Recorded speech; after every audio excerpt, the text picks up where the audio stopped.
If you want to conquer the world, you basically have to figure out who is doing the dishes first. Right. It sounds like a joke, but it is so true. It really is. Because today we are exploring why massive, world-changing external success is actually born from brutal, uncompromising internal organization. It's the ultimate paradox of human ambition, really. We're just so easily captivated by the wind blowing across the landscape, tearing through the trees. But we completely ignore the quiet fire burning in the hearth that generated the heat, created the updraft, and actually put that wind in motion to begin with. Yeah, we only see the flashy stuff. But before we dive into the actual mechanics of how to build that kind of internal fire, just a quick update for you guys following along. You can now download the Why Way Are We app on the Apple App Store to really explore these concepts in your daily life. Oh, and the companion book for today's topic, The Mind Key to the I Ching, is also officially available on Amazon now. Yes, definitely check that out. All right, so welcome to this deep dive. Today, we are opening up the mind key to the I Ching and looking at one highly specific, incredibly practical mental model.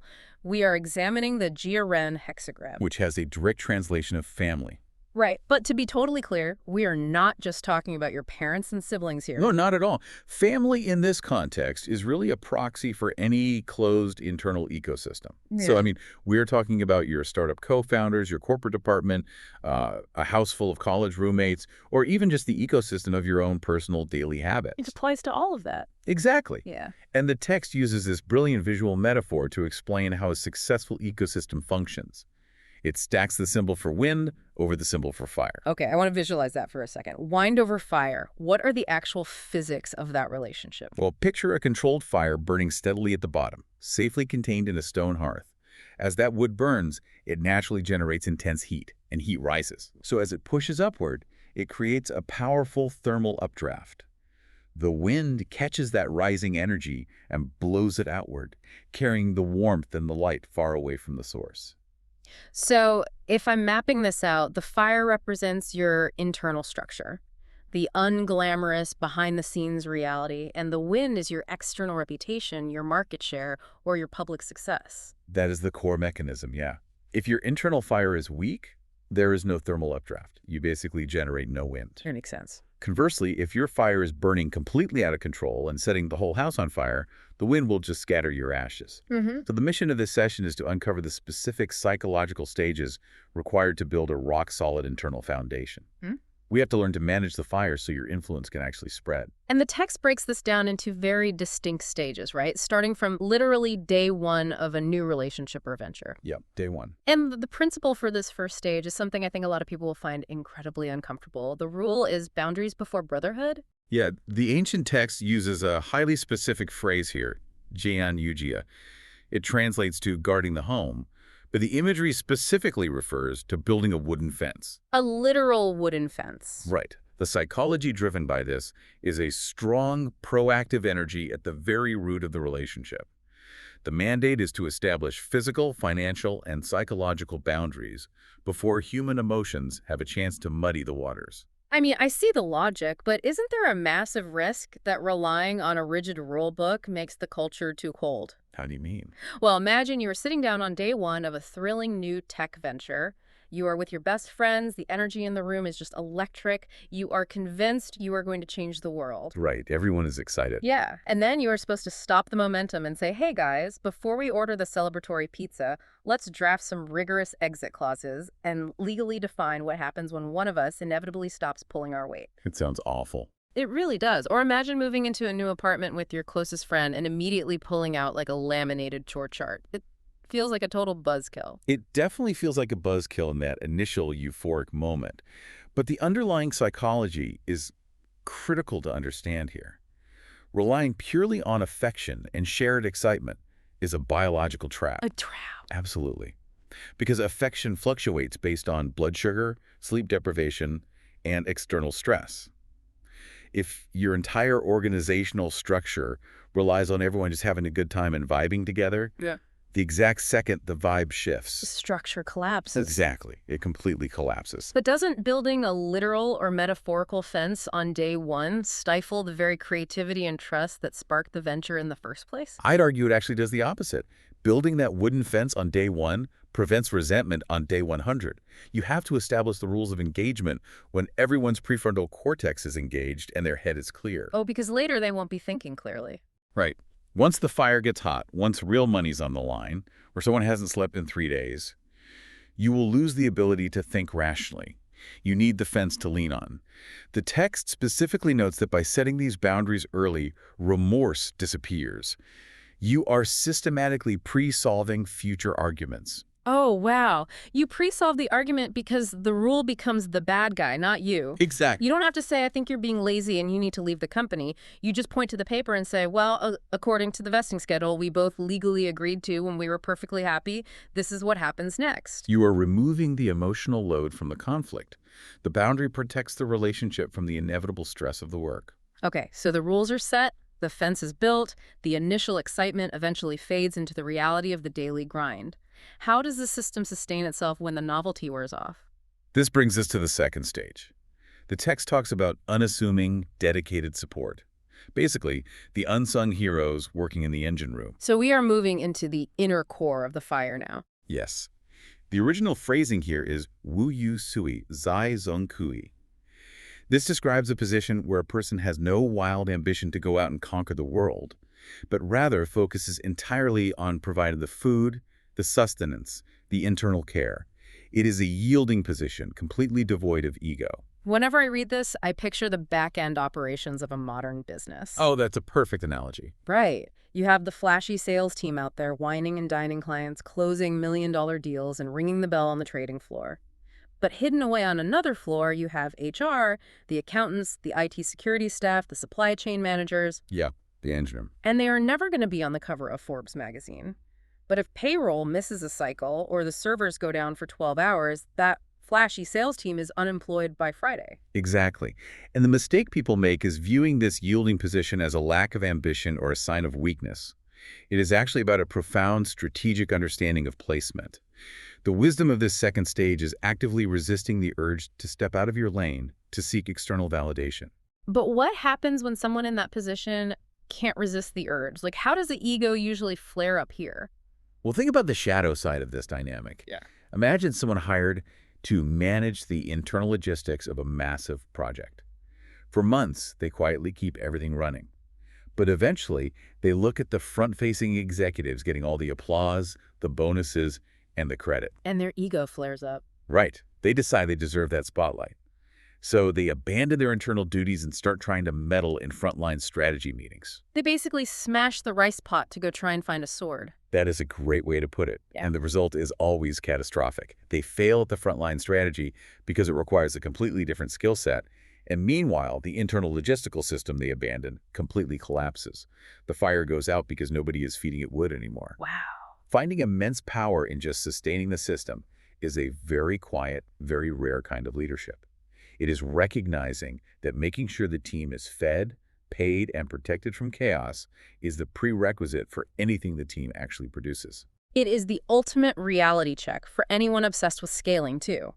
You cannot scale a business if your customer service is a dumpster fire. You cannot have a peaceful, creative mind if your physical living space is a disaster zone. Exactly. Internal first. But let's say we have the rules and we have the people keeping the engine running. The system's humming along beautifully. People are getting comfortable. Naturally, human nature dictates that peace breeds complacency. When that internal fire gets a little too comfortable, how does the system prevent a collapse? This is where we hit a critical inflection point. We are now at the top of the fire trigram. The heat is at its absolute maximum. And the model highlights a stark contrast here. It introduces a specific clash using the phrase Jia Ren he versus Fuzi shishi. Which translates to what, exactly? It translates to the clash between harsh, strict scolding the he and loose, careless giggling the shishi. Careless giggling? Yeah. It is an ancient way of framing the very modern battle between tough love and toxic positivity. The text explicitly warns that the giggling, meaning the desire to keep everything light and happy at the expense of the standard, is the path to ruin. I have to push back on this pretty hard, actually. Go for it. We are living in a business culture that prizes empathy, psychological safety, and flat hierarchies. If you are a manager and you resort to harsh, strict scolding, you aren't going to save the project. You're going to get a calendar invite from HR, and half your team is going to quiet quit by Tuesday. That is a very fair point. So how does this ancient model of harsh discipline adapt to modern expectations of how humans should be treated? Well, we have to clearly define what harsh means in a functional system. The strictness the model advocates here is not about emotional dysregulation. It is not a boss throwing a temper tantrum or engaging in arbitrary abuse. Yeah. It is about uncompromisingly enforcing the baseline you established back on day one. When standards drop, when physical safety is compromised, or when the core mission is threatened by pure laziness, an unapologetically firm correction is required to save the larger structure. Even if delivering that correction destroys the mood in the room and makes everyone incredibly uncomfortable. Especially then. The giggling the text warns about is the modern phenomenon of toxic positivity. Imagine you are managing a software engineering team. A crucial deadline is approaching, but your lead developer is consistently missing their targets, forcing the junior developers to work weekends to cover the gap. Yeah, that happens all the time. Right. So if you, as the manager, act like a people-pleasing yes man because you want to preserve the fun Friday vibe, what is the actual mechanism of destruction there? Well, by avoiding the 5-minute uncomfortable conversation with the lead developer, you are silently telling the junior developers that their weekend sacrifices mean absolutely nothing. You prioritize the illusion of harmony over actual functionality. And the consequence is that you lose the respect of your top performers. The project fails. The company loses the client. The entire structure burns down because the leader wanted to be liked rather than respected. That is brutal, but true. The text acknowledges that enforcing this boundary causes immediate acute regret. It says it feels harsh in the moment. You might walk out of that meeting room with your heart pounding, wondering if you came down too hard. But it immediately follows that up by stating the ultimate result is good fortune. Temporary social tension is the required price for long-term structural survival. So if you are listening to this right now, think about your own life. If you have been avoiding a difficult conversation with your co-founder, your partner, or your roommate because you don't want to, quote-unquote, ruin a good week, you are actively choosing the giggling over the survival of the house. You have to be willing to be the bad guy to defend the system. Exactly. And navigating that crisis of discipline pushes the system across a major threshold. Right, so the internal drama is sorted, the discipline holds, and the internal fire is now producing real, sustained heat, meaning the venture is finally generating resources. It is profitable. This is where we cross into the upper half of the hexagram. The wind begins. External influence. And the first step of this external phase is all about quiet accumulation, right? Yes. We are now at the bottom of the wind trigram. The original instruction here is fu jia, which means to enrich the home or amass wealth quietly. This instantly makes me think of a classic Silicon Valley psychological trap. Oh, I know exactly what you're going to say. A startup spends 2 years eating ramen, working out of a cramped garage, just trying to survive. They finally hit a major milestone and secure a Series A funding round. Suddenly, they have millions of dollars in the bank. And what is the first thing they do? They lease a massive, flashy downtown office. Yes. They install custom neon signs, hire a private chef, and buy the obligatory ping pong tables. They want the entire world to know they've made it. And the mechanics of this hexagram explain exactly why that instinct is a fatal mistake. The position we are in now, the bottom of the wind, is fundamentally about absorption, not projection. They are impatient for the wind. They crave the external validation and status signaling before their foundation is truly secure. Why is it so tempting to project that wealth immediately, though? Because looking wealthy provides an instant dopamine hit. It signals status to competitors. But the model warns that you do not use your early surplus to show off. You use it to build an unshakable asset base. Right. True power in this stage isn't wearing a designer suit so people think you are rich. It is having silos packed full of grain so your people can survive a 3-year winter. The soft, yielding nature of this specific position means you are not fighting the outside world for attention. You are quietly taking the resources the market is giving you and packing them into the structural walls of your house. It's the fundamental difference between being rich and being wealthy. Rich is loud, wealth is silent. Perfectly said. If you get a sudden bonus at work, the biological temptation is to upgrade your car so your neighbors see the new driveway ornament. The model is arguing that you should put it in a boring index fund. Fix the actual roof of your house. Thicken the walls. Because you're going to need those thick walls. The larger your structure gets and the more resources you hoard, The bigger the target on your back becomes. With massive size comes massive external chaos. Like market crashes, PR crises, aggressive competitor attacks, or unexpected global events. Exactly. The wind is blowing incredibly hard now. So how does the system survive a hurricane? This brings us to the fifth line, the absolute core of the upper trigram. The eye of the hurricane. This might be the most counterintuitive part of the entire model. The resources are stacked, the structure is huge, the storm is raging outside. And here we find the true leader. The text calls this Wangjia Yujia Wushu.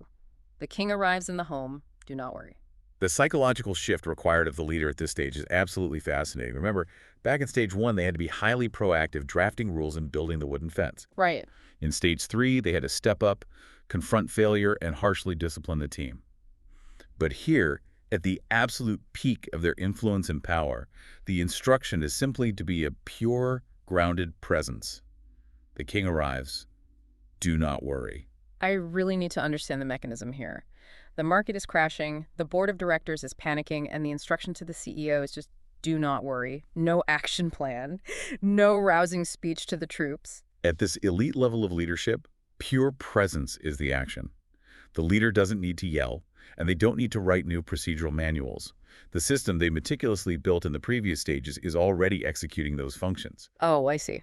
If the leader gives into their own anxiety, starts panicking, and begins micromanaging the staff during a crisis, they actively destabilize the entire massive structure they just spent years building. Think about that one highly stoic friend you have. Imagine calling them at 2 in the morning in an absolute panic because your life feels like it's falling apart, everything is on fire. We all have that friend. Right. They don't interrupt you with a 10-point checklist. They don't match your frantic energy. They just listen. They breathe slowly. They say, okay, I hear you. We are going to handle it. And almost instantly, your own heart rate drops. Their inaction is their most powerful action. That is the exact neurological mechanism at play. Right. The leader acts as the central nervous system and the ultimate shock absorber for everyone else's anxiety. When a massive PR crisis hits a company, every single employee looks at the CEO's office door. Yeah, they are watching closely. If the CEO is running through the hall screaming at middle management, the company dies of internal panic before the PR crisis even does its damage. But if the CEO is sitting calmly at their desk, reviewing reports normally, projecting absolute certainty, the collective anxiety of the company hits them, gets absorbed, and diffuses into nothing. Do not worry. But the massive catch here is you can only pull that off if you actually did the brutal work in the previous stages. Yeah. You can only sit calmly through a financial crisis if you know for a fact that your team is disciplined, your operational rules are clear, and your bank accounts are fortified from the quiet accumulation phase. You cannot fake being the eye of the hurricane. If you are faking it, you aren't stoic. You are just dangerously oblivious. That's precisely the point. The calm at the top is entirely dependent on the fire being managed below, which leads us to the final stage, the very top of the hexagram, where all of this conscious effort transforms into something permanent. We've gone from setting awkward boundaries to doing the invisible logistical work, to enforcing harsh discipline, to quietly hoarding resources, to projecting a non-anxious presence. What happens at the very end of this life cycle? The text talks about being sincere and majestic. At this final stage, the conscious rules have transformed into an unconscious culture.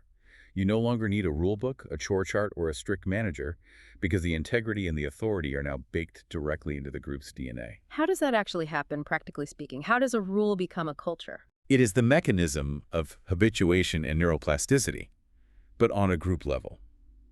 In the beginning, enforcing a standard requires massive cognitive load. You have to think about the rule, communicate the rule, and punish deviations from the rule. Which is exhausting. It is. Yeah. But after years of consistency, the behavior becomes automatic. The cognitive load drops to zero. It makes me think of a legacy brand like Patagonia. Their leadership doesn't have to put out a company-wide memo every single morning reminding their employees to care about environmental sustainability. No, they don't. They don't have to enforce it with strict scolding anymore. It is simply who they are. Or think about a deeply functional household where you take your shoes off at the door, you don't read a sign on the wall. Your body just does it automatically because the culture dictates the physical movement. The culture does the heavy lifting. That's spot on. The majesty described in this final line isn't forced. It's not the harsh yelling of stage 3. It is a natural, undeniable gravity that comes from years of keeping promises, maintaining firm boundaries, and absorbing external shocks. You project massive influence, the wind blowing outward completely effortlessly because the internal fire is perfectly automatically calibrated. So if we look at the entire journey of the Jia Ren hexagram, the core takeaway is a radical recentering of where you put your attention. If you are frustrated today because you aren't having the external impact you aren't getting the promotion, your startup isn't scaling, your creative work isn't finding a massive audience, stop staring at the wind. Stop obsessing over the external metrics. Exactly. Look at your fire. You have to ruthlessly organize your internal life first. Build the wooden fence, enforce the baseline, do the quiet, unglamorous work. Because the external world is merely a delayed reflection of your internal order. You cannot hack the wind. You can only feed the fire. That is the blueprint. But the ancient texts are deeply realistic about human nature. They usually are. We have just spent this entire session outlining how to build the perfect, most functional structure imaginable. The rules are crystal clear. The rules are perfectly defined. The culture is set on autopilot. But humans are still humans. We are messy, unpredictable biological creatures. Right. So what happens when you have built this perfectly ordered house, but two people inside it just fundamentally on a chemical level cannot stand each other? Oh, man. They aren't breaking any rules. They're doing their jobs perfectly, but there's just an absolute natural friction. They look at the world in totally opposite ways, and it creates the simmering, inevitable tension inside your perfect structure. That is the ultimate monkey wrench in the machine. Hmm. You can organize the kitchen flawlessly, but you cannot force the cook and the waiter to actually like each other. Nope.